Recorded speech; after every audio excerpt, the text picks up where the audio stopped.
Do we have anyone brave enough to start? Thank you very much. We have our first question over here. As before, if we could have the name of your organisation, or your name and the name of your organisation before you ask your question, that would be very helpful. Thank you.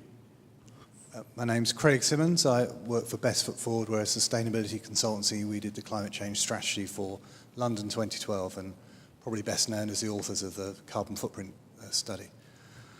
So my question is that in many ways you've all got a tough job because London is a tough act to follow. And particularly I like to focus on sustainability because that's my area. You know, London was the greenest games ever. That's not a claim that's been challenged at all. So I'm just wondering how you expect to live up to that in particular. And I guess for the UKTI question, you know, UK is a acknowledged global leader in sustainability. So is your strategy building on that? So let's go in chronological order of the host cities. I think it's 2014 first, isn't it? So David, would you like to begin? Sustainability, it's almost a prerequisite. And in the case of Glasgow 2014, 70% of the venues were already in situ. So that gave us a good start. 30% of the venues needed to be built or be built in a sustainable manner. I think one of the great examples that we have is we're not building a bespoke athletic stadium.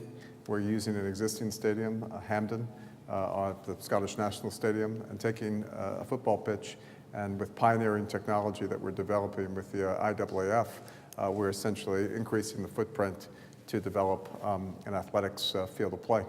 And so that's something that we've gone through the testing, working with the IAAF, and will be our solution for hosting the athletics competition. In terms of transport and also the catering, cleaning, and waste approach to our services, all of those aspects will be compliant, and we'll look to reduce our footprint in terms of our carbon footprint as much as possible. It'll be a prerequisite in our procurements and our tenders in terms of the approach, but also using it as an opportunity. It is an element. In terms of sustainability, we're breaching that further out under a banner of control and accountability, which includes obviously environment, but it also looks at accessibility and inclusion and health and safety, which I believe the UK has really set new benchmarks in terms of the London 2012 journey, the ODA in particular, in its approach to how it's developed these venues and the pursuit of those venues. So from that perspective, there's a lot that we can learn and a lot what we can do. And from that perspective, we're trying to implement it in our sites, our assets, services, and then also how we communicate. And of course, if Glasgow is successful in its bid to host the Youth Olympic Games in 2018, that will be a further example of sustainability in action, because they'll inherit many of your great venues. So we now turn to Agemar, if you could give us your answer. Well, first, sustainability is basic, it's mandatory. We are in the case of Rio, we have a huge backlog in terms of sustainability. We're going to have to clean up the river and lake system, Rio de Janeiro, which is a huge undertaking. We're going to have to urbanize most of the favelas that are, in the surrounding areas, polluting rivers, for example. And also Rio nowadays, for example, less than 20% of the population use mass public transportation, and the idea is to put that number to over 50% in 2016. So people leaving their cars in their garage. As Rio, Brazil becomes middle class, everybody's buying cars, which is a terrible thing. You know that. So it's one of our purposes to educate people to use public transportation. Also, of course, all the buildings, everything's going to be built according to the latest sustainability requirements. And also in Brazil, we have this, for example, just to give you an idea, the backup power plants are going to be use ethanol, which is one of the Brazilian key products in terms of sustainability. So it crosses everything for us. Sustainability they have to be also after the games. They have to be economically sustainable. I mean, everything that's being built has to be, for example, the Olympic Park is going to become the first Brazilian Olympic Training Center. All the other venues are going to be included in the city, I mean, used by the city. They're going to be economically sustainable. We're not going to have white elephants in Rio.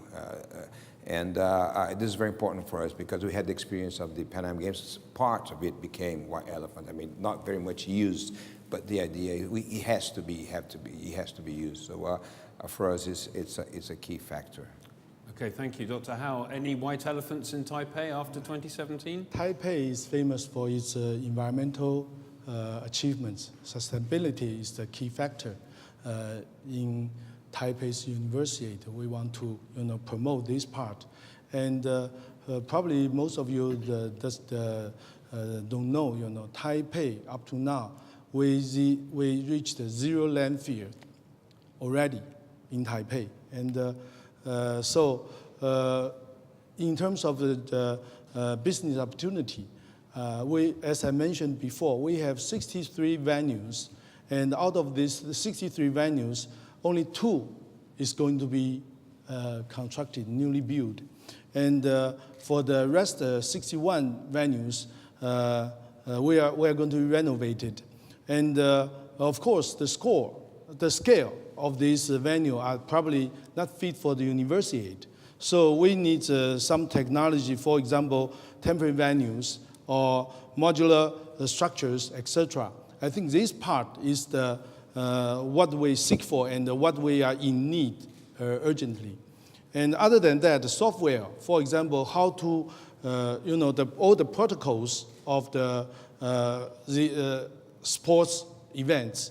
Well, although I have mentioned that we have host several large-scale events such as the Olympics and Floor Expo, but I think for Universiade, with 12,000 athletes and 160 countries participate, we need some information and experience sharing from London or from anybody who has this kind of knowledge to share with.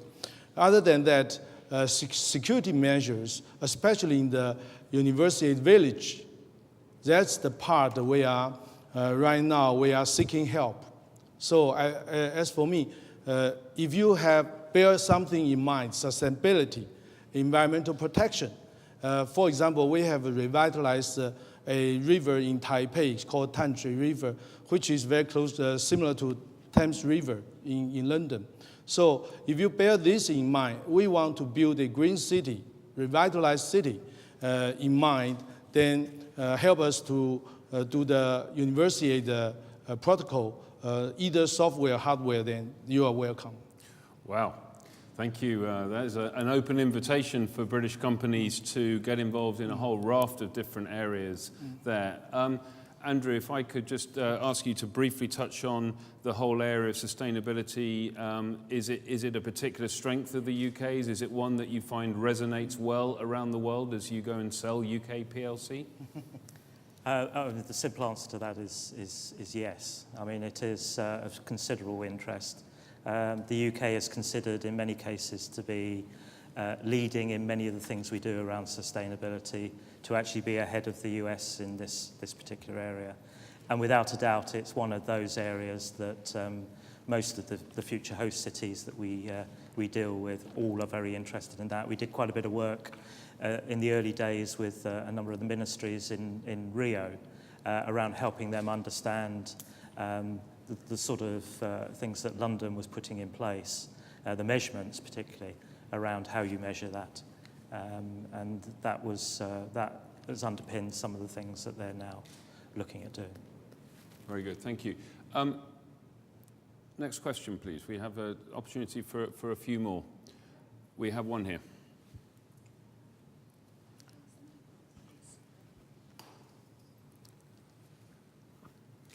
Phil Gray from Commercial Doctor.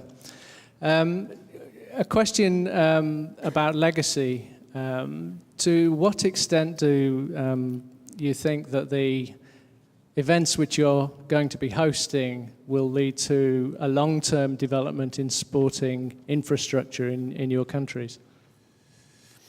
So sporting legacy as a result, as a direct result of your hosting of these events. Let's start with Brazil first. Okay. How does the future look post Rio 2016?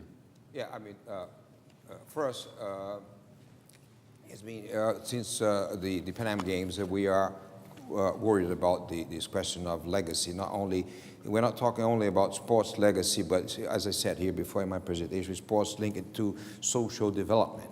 So as a tool for social development. So it's going to be the greatest legacy. We're going to attract people, I mean, especially the youth, I mean, to come to sports, to use the games as an example. And many other states in Brazil, we are developing the pre-games training centers program in Brazil involving about 200 cities. And this is going to be also very important to involve the whole country, to attract it to sports. The games are a great tool for us in terms of social development, which is in Brazil, we need in Brazil. And not only the venues that we're going to have, I mean, the beautiful venues that are going to be a legacy from the games in Rio, I mean, all over the country. All the local governments, the state governments, they're going to be inspired by the games to develop social programs using sports as a tool. This is very important to us. Dr. Hau? Yeah, Taipei is the capital city of the Republic of China. So like London, we confront lots of problems. For example, overpopulation or uneven distribution of wealth. We have noticed that London Olympics did an excellent job in promoting a certain part of the region of the London, for example, the East London, and facilitate development in slow-growing areas to uphold social justice. That's exactly what we plan to do in the future, especially to the 2017 Universiade. Mm-hmm. And David, in Scotland, is there a big sporting legacy that is planned or that you anticipate on the back of the Commonwealth Games? Well, I think it's actually already started. We've already, with the power of the Olympics and the pursuit of Glasgow 2014, enrollment of young people in clubs just around Glasgow is up 50%. In just sporting clubs, dance clubs, just becoming more physically active. One of the things that Glasgow did very well with Scottish government, Glasgow City Council, Scottish government put together a legacy framework on a local level, but also on a national level, which had one of its streams was this active nation approach. And so what it has done is it's already invoked a conversation at really the public, private, and third sector of how do we create a more active populace. And you're seeing whether it's the building of the new clubs, the Commonwealth Arena, which opens next month, which won't only be world-class and be hosting 6 events between October and January of next year. It will also be a home to the east end of Glasgow in terms of community programs as well. So it's legacy that started now in many respects, and the games will just be another event being hosted at this great location. But also, what it's given us the opportunity as an organizing committee is to start a number of programs focusing on social cohesion, social empowerment, and particularly the empowerment of young people. We've started a LEAD 2014 program, which engages university students, engages to train secondary school students to run Commonwealth days in their local schools throughout Scotland. And in the second year running, we've already reached 10,000 kids, which is an absolutely brilliant program. Community Sport Hubs campaign that's being led by Sports Scotland to ensure that we have 150 community sport clubs throughout Scotland by 2014. And that's both not only a facilities access standpoint, but a programmatic aspect, and actually scheduling regular programs and bringing resources to actually build a deeper conversation on the community of sport. And then also another example of what we're doing at Glasgow 2014 is every Commonwealth Day in March, we are hosting what's called Sport Your Trainers, which we had over 1 million people sign up last year to sport their trainers. And I can tell you wearing white trainers and a dark suit is one way to get people's attention on the tube. But it certainly has, on that day, has been a great way of engaging celebrities and engaging people throughout Scotland, symbolically, to say, let's dust off the trainers and let's not only show a commitment to the Games, but show a commitment to the Commonwealth and being more active and physically fit. So there's different ways of engaging youth, but also engaging the populace that are starting to have an impact. Okay, thank you very much. Question from the floor at the front. Well, with two familiar faces. We'll start here. Andrew Eborn from Octopus Media Technology. Dr. Hau mentioned about a number of the opportunities in Taipei, and I'm sure there are similar ones in Rio and obviously in Glasgow as well. Obviously, we have tremendous talent in Britain, some of which you've seen as a result of the games that we've done. And UKTI have done a fantastic job of promoting that talent around the world. What's the best way of engaging with your cities to capitalise on those sort of opportunities, maybe find local partners and so on and so forth to help promote that expertise and to work with you on those opportunities? Yes, before we begin, was your question specifically for Dr. It was actually to everybody, because I think Yeah. the relevant rules and transparency on that would be very helpful. Yeah, and that then, Andrew, gives you an opportunity to give some advice, perhaps with Brazil in mind, about what British companies need to do if they want to have regular business in Brazil, for example. Dr. Hau. Of course, if you have local partners that will be collaborate with, that would be much easier for you to do business with people in Taiwan or with the government in Taiwan.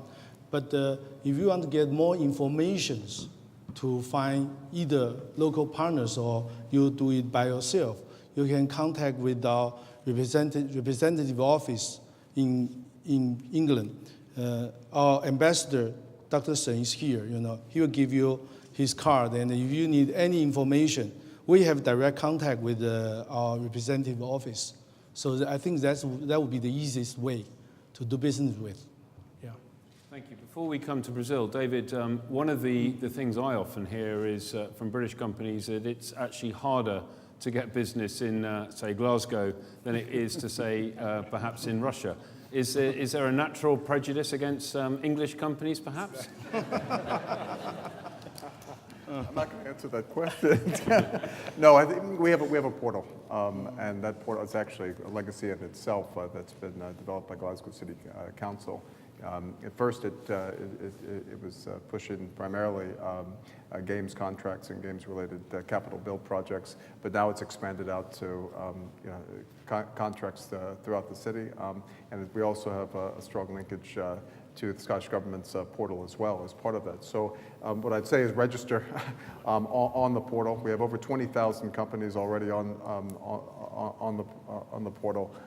And that's really where we advertise most of our opportunities.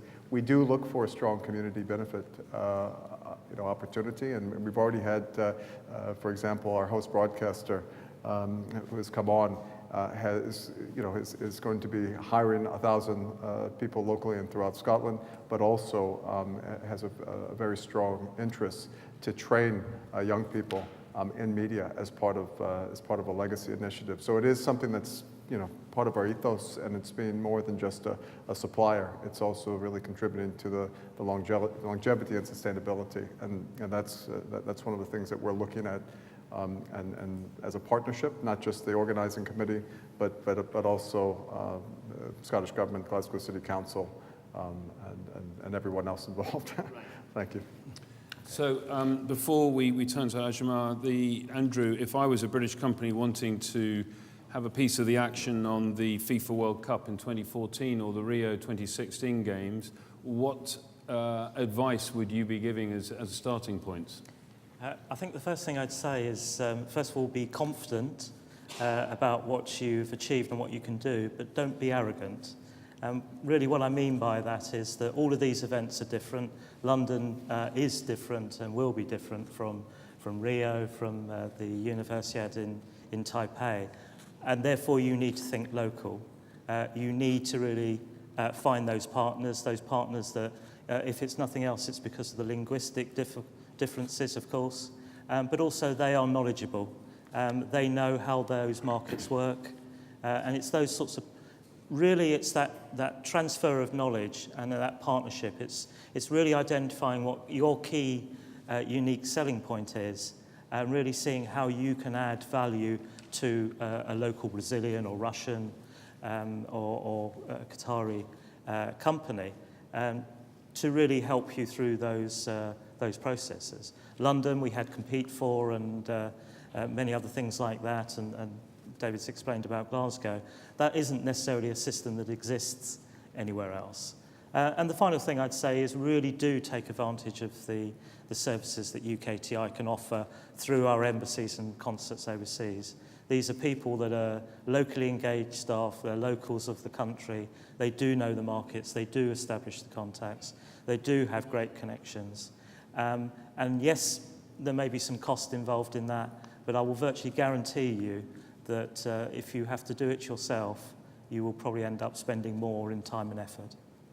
So, Agemar, the thing that we hear a lot about doing business in Brazil now for some of these big sporting opportunities is that we need to partner up with Brazilian companies. That is the only way in which... No, you can do it by yourself. There are lots of opportunities in Brazil. The economy is growing. We are engaging in a huge expansion of the infrastructure of the country with privatizations, and expect to invest in the next 4 or 5 years, I don't know, like $80 billion. Because since 1982, the debt crisis, the great debt crisis of Latin America in 1982, we haven't been really investing in infrastructure in Brazil. And now is the time, because the economy can't grow anymore with the existing infrastructure that we have in Brazil. So there will be a lot of opportunities for participation, for trade, for investment in that area. The games come at the same, in this context. That is, we are expanding the infrastructure of Rio de Janeiro. There's also a lot of construction going on in Brazil, especially in Rio. There's a lot of course, on the negative side, we still have the Brazilian bureaucracy, we still have the Brazilian, the problems that when you get to Brazil, but also you have tools that you can use. We have in Rio, for example, we have these Rio Negócios. What are those state institutions? What do they do for the business? They open doors, they facilitate. If you go there by yourself and then, I don't know, here's in our project, it's you bypass many blocks, so it's a lot easier for a business to go through those institutions, because I have to recognize Brazil is still a very bureaucratic country in terms of doing business. Everybody's going there because there's money. So, which is the basic. if you are, but it takes more patience. It takes more time. But if you can use the local facilitators, it's going to be a lot easier. Of course, the games. I was talking to someone here during the break. Said that okay, I want to sell something for the games or to do business with the Rio 2000. Yes, you can try, but besides it, Rio is going to be building 40,000 hotel rooms, just to give you an example. Many other huge investments in warehouse space. They are modernizing the port. The business district in the port area they are building is a $4 billion investment. I mean, most with private money. So there are so many opportunities in Rio for business, but you have to go through. My suggestion: if you go to those agencies, local agencies, they're going to be a lot easier for you to find your partner. There are many ways, but it's now is the time, it's because it's going to be more and more difficult. Then we get you're going to get the competition of the oil companies and the gas companies. They're taking up everything, even our personnel. My secretary was taken by Maersk because they're investing $2 billion in Rio. So it's a manpower. There's a manpower problem in Brazil right now because the unemployment rate is very low, especially in the Rio area. So specialized. The trained people. So there are different kinds of challenges, but the money is there, the opportunities are there, but you have to go there, you have to. And now is the time. And now is the time, you have to burn some calories too, but Okay. anyway, it's good.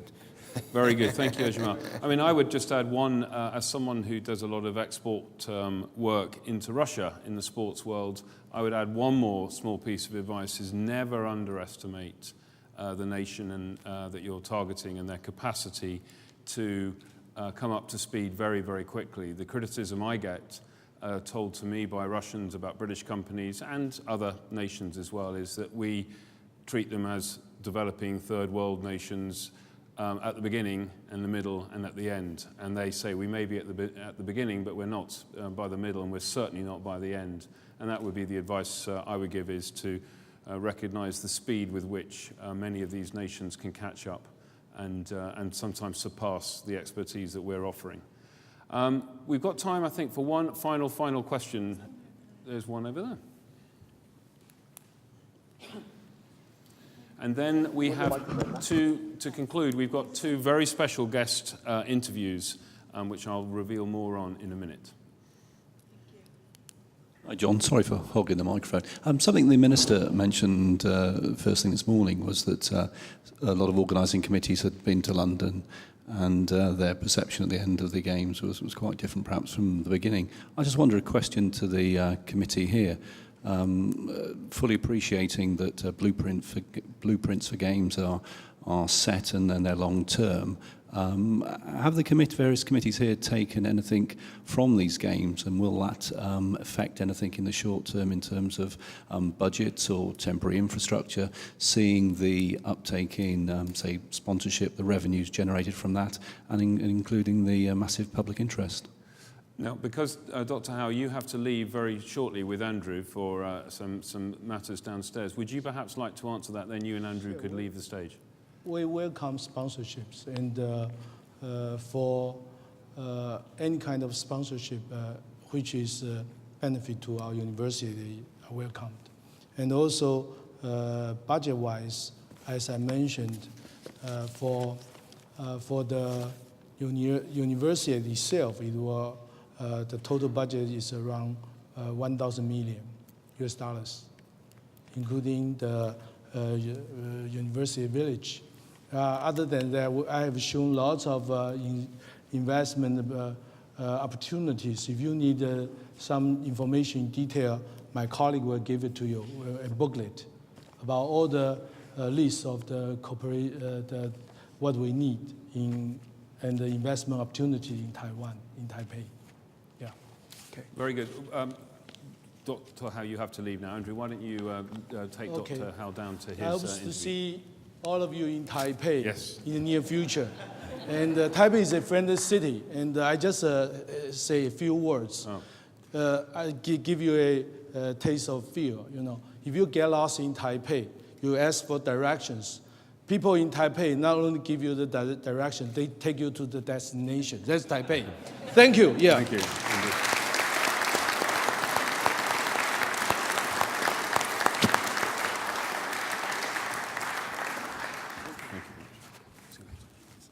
So we haven't quite finished yet. It's just your last chance to answer that question, and then that will conclude this particular one. What's the question? The Sponsorship. The question, as our Taipei delegation leave, is about blueprints being set in advance, how easy, particularly for things like sponsorship and planning on finances and so on, given the uncertain economic times. How easy is it to stick to those blueprints and follow them through? I think it was something like that, if I'm not mistaken.